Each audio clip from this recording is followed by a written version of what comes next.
உங்களெல்லாம் அறிவாலய கொத்தடிமைன்னு சொல்லாம உங்களெல்லாம் வேற என்னன்னு சொல்றது?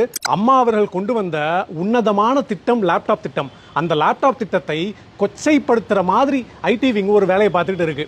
நம்ம பள்ளி மாணவர்கள் உலகத்தை தெரிஞ்சுக்கணும், நிறைய விஷயங்களை கத்துக்கிட்டு இந்த உலகத்தை சந்திக்கணும் அப்படின்னு 52 லட்சம் பள்ளி மாணவர்களுக்கு லேப்டாப் வழங்கும் திட்டத்தை அறிமுகப்படுத்தினார் புரட்சித் தலைவி அம்மா அவர்கள்.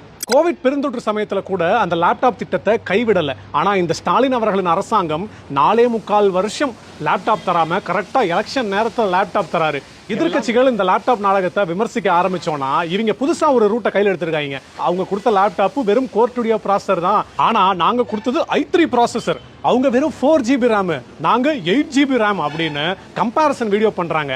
ஏண்டா நான் தெரியாம தான் கேட்கிறேன், அதுவும் இதுவும் ஒன்று அப்படிதானே? 2011 2026 ஒன்று, இதுக்கு ரெண்டும் கம்பேரிசன் வீடியோ பண்றீங்க. 2011 சமயத்துல லேப்டாப் பார்க்கறதே ஒரு அபூர்வமான ஒரு விஷயமா இருந்துச்சு. அப்படி ஒரு லேப்டாப்பை நம்ம எல்லாம் அபூர்வமா பார்த்து கொண்டிருந்த நேரத்திலேயே மாணவர்களுக்காக லேப்டாப் வழங்கும் திட்டத்தை அறிமுகப்படுத்தினாங்க.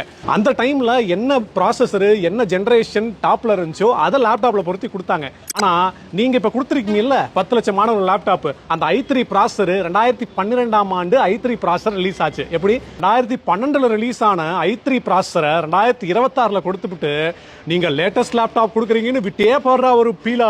திருப்பதியில லட்டுக்கு பதிலா ஜிலேபிய விட்டார்னு விட்டியாடா ஒரு பீலா. அதை மட்டும் என்னால மன்னிக்கவே முடியாதா. இன்னும் வரேன், உடனே திமுக ஊபிக்கு எல்லாம் கமெண்ட்டுக்கு வருவாங்க, என்னன்னு நாங்க 12th ஜெனரேஷன் ப்ராசஸர் கொடுக்குறோம் அப்படின்னு. அந்த 12th ஜெனரேஷன் ப்ராசஸர் கூட 2022ல ரிலீஸ் ஆனது பையா. இன்னும் சிம்பிளிஃபைடா சொல்லணும்னா, உங்க பாணியில சொல்லணும்னா, உங்க தலைவரோட தலைவர் அம்பாசிடர் கார்ல போனாரு, ஆனா உங்க தலைவர் 2 கோடி ரூபாய் டிஃபெண்டர் கார்ல போறாப்ல. இதுதான் 15 வருஷத்துக்கு உண்டான கேப். இதெல்லாம் ஒரு பொழப்பு.